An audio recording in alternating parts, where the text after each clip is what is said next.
As you mentioned, we've also got Warwick Lightfoot, who is Head of Economics at the Policy Exchange. Hi, Warwick. Hi, morning. I wonder how much of what Harry had to say there you agree with. First of all, in the sort of main thrust of the reform needed in social care being collectivising collectivising, making more collective the risk.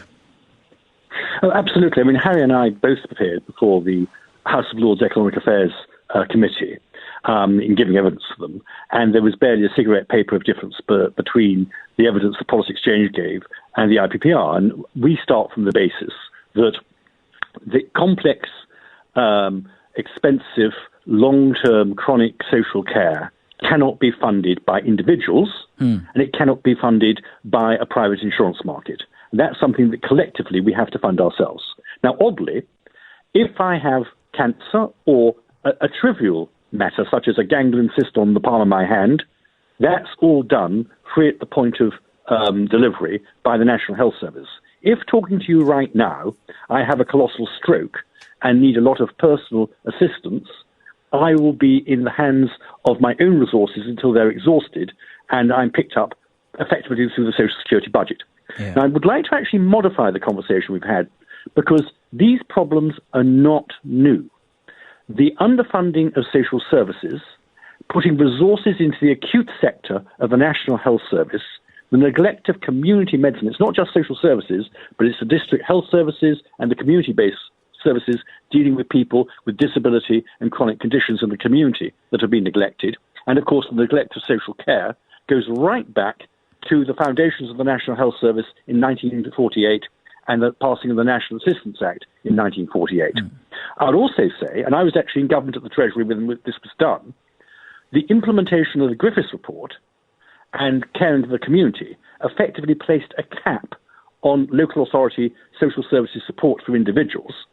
And then the policy guidance about eligibility criteria were tightened further in the 1990s and in the 2000s. So there's nothing new on squeezing social care and eligibility for it. So this has been a long-standing issue, and there are two dimensions. One is that if you need the care, it has the possibility of bankrupting you.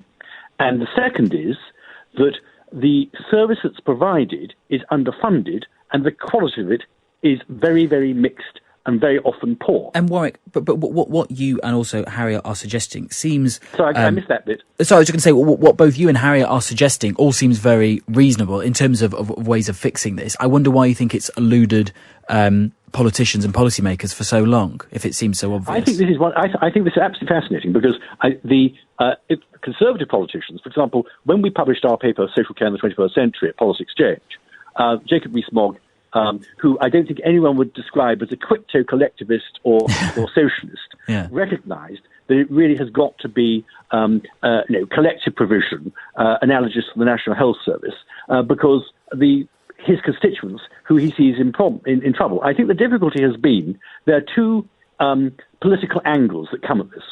There's some on the left who say, do you know what, you've got to be very careful. Some slightly better off households may actually be given free care, when instead we should actually be extracting all the cost out of them because they're better off than another household. So there's the distributional question that affects the left and certain kinds of administrators within Whitehall, a sort of Fabian socialist piece of reflex. And the other is a kind of right-wing idle dog who's terrified that the state would ever spend any money. And I think that it's those two things that have conflicted. But you've asked before, what ideas are around. I mean, in fairness, the Sutherland Royal Commission laid out a pretty good analysis and direction of travel way back in, I think, 1999. And there are lots of think tanks, such as the two you've got on here now, who've got plenty of, I think, practical ideas to do it. The question is cost.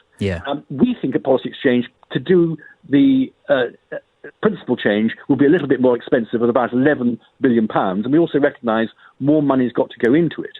But do bear in mind, you can pile as much money as you want into the NHS, but you will not get results for that spending unless you fix the plain deficiencies in the structure of social care and its funding.